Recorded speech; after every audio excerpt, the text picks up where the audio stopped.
може би одговорот однапред го знам, пред самиот крај сме, нема да одговорите потврдно или не. Дали со вас председателот на ВМРО-ДПМН Христијан Мицковски има можеби разговарано за понуда за градоначалник на град Скопје? Не.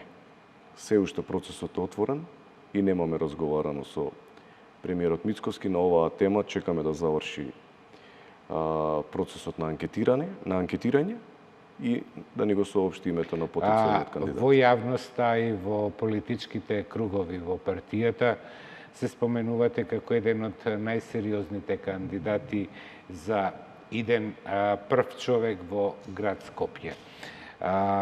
Би прифатил ли таков предизвик Златко Перински? Апсолутно да, јас ова го имам комуницирано уште кон крајот на минатата година. Го имам споделено во јавност како амбиција. Како амбиција, да, но колку ја посакувате таа одлука на партиското председателство? Чим искажана како амбиција, секако дека ја посакувам.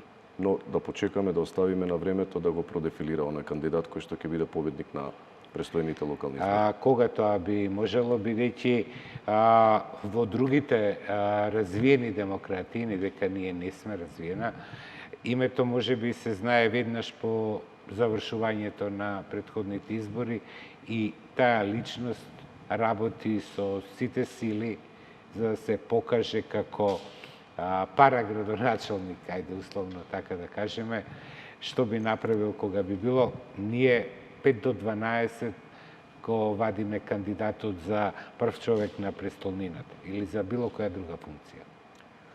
Нашите очекувања Сметате ли дека треба порано да се знае името за да може да ги слушнеме неговите предлози, да имаме повеќе време за размислување?